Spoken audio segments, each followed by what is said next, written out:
पहले भारतीय रेलवे, उसके बाद भारतीय सेना और उसके बाद तीसरे नंबर पर इस मुल्क में अगर किसी एक संस्था के पास सबसे ज़्यादा ज़मीन है तो वो वक्फ बोर्ड है। पूरे देश में इतनी ज़मीन कि अगर उसे एक साथ कर दिया जाए तो देश की राजधानी दिल्ली जैसे कम से कम 3 शहर बसाए जा सकते हैं। कुल करीब 9,40,000 एकड़ ज़मीन। लेकिन अब इस वक्फ बोर्ड को लेकर संसद में जो बिल आया है उसे सत्ता पक्ष और विपक्ष को एक दूसरे के खिलाफ खड़ा होने का, वाद विवाद का मौका मिल गया है। तो आखिर ये वक्फ बोर्ड है क्या? इसके पास इतनी ज़मीन आई कहाँ से? दरअसल आज़ादी के बाद से अब तक इन ज़मीनों की देखभाल कौन करता है?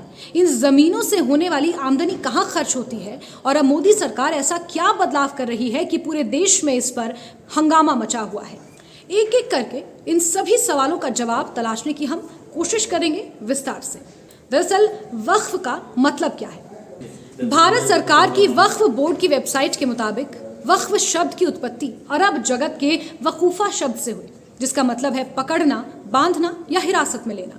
इस्लामिक मान्यता के मुताबिक अगर कोई भी शख्स अपने धर्म की वजह से या फिर अल्लाह की खिदमत करने की नीयत से अपनी ज़मीन या अपनी संपत्ति को देता है तो उसे वक्फ कहते हैं। यानी कि इस्लाम में धर्म के आधार पर दान की गई चल या अचल संपत्ति वक्फ है। जिसने दान किया है उसे कहा जाता है वकीफा। लेकिन संपत्ति दान करने की एक शर्त यह होती है कि उस चल या अचल संपत्ति से होने वाली आमदनी को इस्लाम धर्म की खिदमत में ही खर्च किया जा सकता है। इस खिदमत का मतलब मस्जिद की तामीर करवाना, कब्रिस्तान बनवाना, मदरसे बनवाना, अस्पताल बनवाना या अनाथालय बनवाना है। अगर कोई गैर इस्लामिक शख्स भी अपनी संपत्ति को वक्फ करना चाहता है तो कर सकता है, बेशर्ते वो इस्लाम को मान्यता देता हो और उसकी वक्फ की गई संपत्ति का मकसद भी इस्लाम की खिदमत हो। दरअसल इस्लाम में वक्फ का कॉन्सेप्ट पैगंबर मोहम्मद साहब के वक्त से है। भारत सरकार की वक्फ बोर्ड की वेबसाइट के मुताबिक एक बार खलीफा उमर ने खैबर में एक ज़मीन का टुकड़ा अपने कब्जे में लिया और पैगंबर मोहम्मद साहब से पूछा कि इसका सबसे बेहतर इस्तेमाल कैसे किया जा सकता है। तो मोहम्मद साहब ने जवाब दिया कि इस ज़मीन को कुछ इस हिसाब से इस्तेमाल करो कि अल्लाह के दिखाए रास्ते के ज़रिए ये ज़मीन इंसानों के काम आए। इसे किसी भी तरह से ना तो बेचा जा सकता है, ना ही तोहफे में दिया जा सके और ना ही किसी तरह से तुम्हारे बच्चे या आने वाली पीढ़ियाँ इस पर काबिज हो सकें। इसके अलावा एक और मान्यता है कि 570 ईसा पूर्व मदीना में खजूरों का एक बड़ा बाग था जिसमें करीब 600 पेड़ खजूर के थे। उससे होने वाली आमदनी का इस्तेमाल मदीना के गरीब लोगों की मदद के लिए किया जाता रहा। इसे वक्फ का शुरुआती उदाहरण माना जाता है। मिस्र की अल अजहर यूनिवर्सिटी और मोरक्को की अल कुराइनीन यूनिवर्सिटी वक्फ संपत्ति पर बने सबसे पुराने संस्थान माने जाते हैं। भारत में वक्फ का कॉन्सेप्ट कहाँ से आया ये भी आपको बताते हैं। भारत में वक्फ की शुरुआत दिल्ली सल्तनत से मानी जाती है। ऐसा माना जाता है कि दिल्ली सल्तनत में सन 1173 के आसपास सुल्तान मुइजुद्दीन सैम गौर ने मुल्तान की जामा मस्जिद के लिए 2 गांव दिए थे और यहीं से भारत में वक्फ परंपरा की शुरुआत हुई। हालांकि ये भी कुछ रिपोर्ट्स के मुताबिक सामने आया है कि अंग्रेजी हुकूमत के दौरान वक्फ को खारिज कर दिया गया था। लेकिन आज़ादी के बाद भारत में बाकायदा कानून बनाकर वक्फ परंपरा को बरकरार रखा गया। सबसे पहले संसद ने 1954 में कानून बनाया, फिर उसमें संशोधन हुआ और 1995 में नरसिम्हा राव की सरकार ने कानून में इसे तब्दील किया। आखिरी बार साल 2013 में मनमोहन सिंह की सरकार में इतने बड़े बदलाव हुए कि वक्फ बोर्ड के पास अथाह ताकत आ गई और वहीं से ये तमाम बातें, ये तमाम बवाल, ये परेशानियाँ शुरू हुई, जिसका आज सत्ता पक्ष और विपक्ष के बीच जमकर विरोध देखने को मिल रहा है। आखिर वक्फ की संपत्ति की देखरेख कौन करता है? पूरे देश में फैली वक्फ संपत्ति की देखरेख की जिम्मेदारी होती है वक्फ बोर्ड पर और ये वक्फ बोर्ड भारत की संसद के कानून के तहत बनाया गया है। 1954 में भारतीय संसद ने वक्फ एक्ट 1954 पास किया। इसके तहत वक्फ की गई संपत्तियों की देखरेख की जिम्मेदारी वक्फ बोर्ड के पास आ गई। बाकी वक्फ बोर्ड के पास अभी जो इतनी बड़ी संपत्ति है वो 3 दिल्ली बना ले, वो संपत्ति भारत पाकिस्तान बंटवारे की वजह से है। दरअसल 1947 में जब भारत पाकिस्तान का बंटवारा हुआ तो पाकिस्तान जाने वाले मुस्लिम लोग अपनी चल संपत्ति तो ले गए, लेकिन अचल संपत्ति यानी कि उनके घर, मकान, खेत, खलिहान, दुकान सब यहीं रह गए।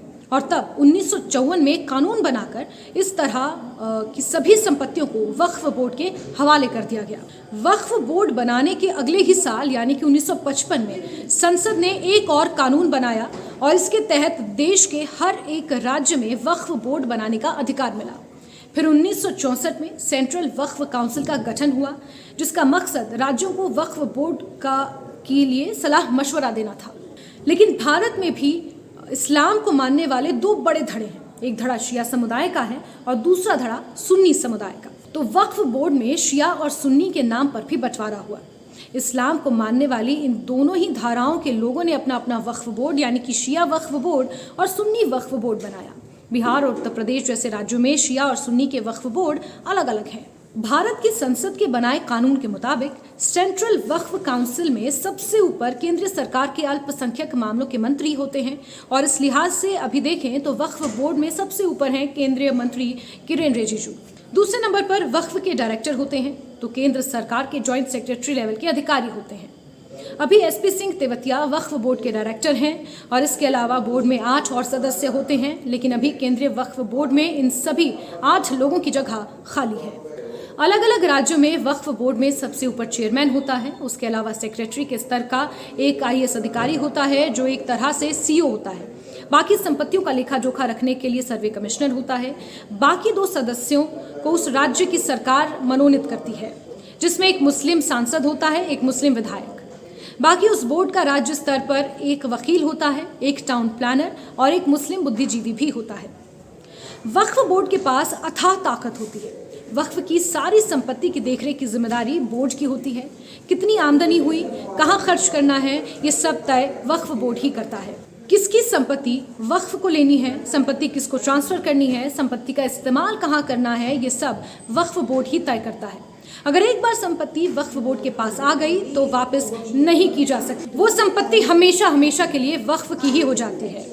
इसको लेकर देश की किसी भी अदालत में कोई मुकदमा दायर नहीं हो सकता। अगर वक्फ बोर्ड को ये लगता है कि कोई संपत्ति इस्लामिक कानूनों के मुताबिक वक्फ की है तो वो वक्फ की ही हो जाती है। अगर उस जमीन पर किसी का दावा है तो दावा किसी अदालत में नहीं बल्कि वक्फ बोर्ड के सामने ही पेश किया जा सकता है और अंतिम फैसले का अधिकार भी वक्फ बोर्ड का ही होता है। अगर हिंदू या कहिए कि गैर इस्लामिक शख्स की ज़मीन पर भी अगर वक्फ का अपना दावा है तो उस शख्स को वक्फ के पास जाकर ही ये साबित करना होता है कि ज़मीन उसकी है, वक्फ की नहीं।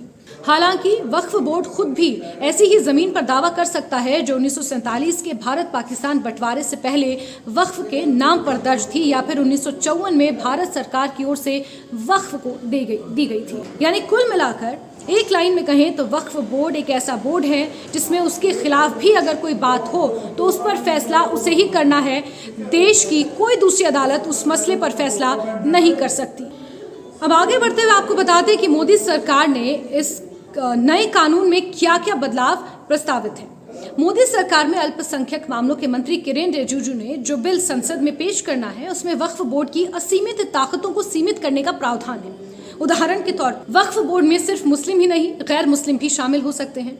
वक्फ बोर्ड का सीईओ भी गैर मुस्लिम हो सकता है।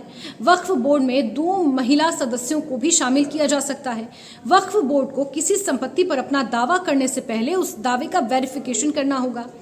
मस्जिद या इस तरह की कोई भी धार्मिक इमारत बने होने पर वो ज़मीन वक्फ की हो जाती है, लेकिन अब मस्जिद बने होने के बावजूद उस ज़मीन का वेरिफिकेशन करवाना अनिवार्य होगा। भारत सरकार की सीएजी के पास अधिकार होगा कि वो वक्फ बोर्ड का ऑडिट कर सके। वक्फ बोर्ड को अपनी संपत्ति को उस जिले के जिला मजिस्ट्रेट के पास दर्ज करवाना होगा ताकि संपत्ति के मालिकाना हक की जांच की जा सके।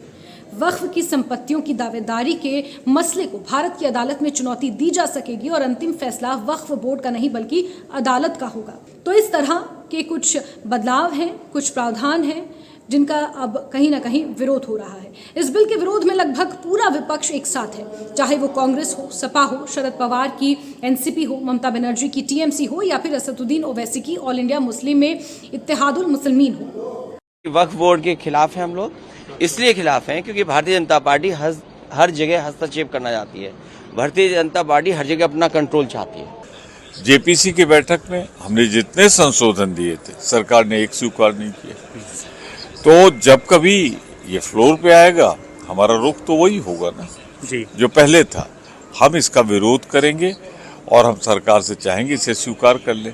और सभी विपक्षी दलों का मानना है कि बिल के जरिए सरकार वक्फ की संपत्ति पर कब्जा करना चाहती है। ओवैसी ने इसे धर्म में हस्तक्षेप बताया और कहा कि सरकार मुस्लिमों की दुश्मन है। वहीं समाजवादी पार्टी मुखिया अखिलेश यादव ने वक्फ बोर्ड में गैर मुस्लिमों को शामिल करने पर एतराज जताया। डीएमके का कहना है कि बिल मुस्लिमों को निशाना बनाने के लिए लाया गया है। विपक्ष के और भी तमाम तर्क हैं और इस तरह के जो विवाद है वो विपक्ष की तरफ से इस पर लगातार सवाल। लेकिन इस बीच सरकार संशोधित वक्फ विधेयक को संसद में पेश करने के लिए पूरी तरह तैयार है। ये जानकारी संसदीय मामलों के मंत्री और मौजूदा समय में अल्पसंख्यक मामलों के मंत्री किरेन रिजिजू ने साझा की है। बिजनेस एडवाइजरी कमेटी की खास तौर पर आज बैठक हुई है, जिसमें कल लोकसभा में वक्फ संशोधन बिल पेश होने को लेकर जानकारियां साझा की गई हैं। 8 घंटे तक लोकसभा में इस पर चर्चा होगी। हालांकि कई विपक्षी पार्टियों ने 12 घंटे का समय मांगा था और कुल मिलाकर सहमति 8 घंटे पर बनी, जिस पर बिजनेस एडवाइजरी कमेटी की बैठक से विपक्ष ने वॉकआउट भी किया है। इस बीच कई बयान, तमाम तरीके के तर्क वितर्क इस पर किए जा रहे हैं। हमने ईद के दिन बीते रोज देखा था कि मस्जिदों में काली पट्टी बाजू पर बांध कर कई लोगों ने ईद की नमाज अदा की थी और वक्फ बिल पेश होने का विरोध उन्होंने कहीं ना कहीं किया था। लेकिन अब लोकसभा में 2 तारीख को यानी कि कल ये बिल पेश हो जाएगा और किस तरह से इस पर चर्चा रहती है ये देखना काफी महत्वपूर्ण होगा। हालांकि कुछ विपक्षी पार्टियां ऐसी भी हैं जिन्होंने अभी तक इस पर अपना स्टैंड क्लियर नहीं किया है। सवाल उन पर भी खड़े हो रहे हैं।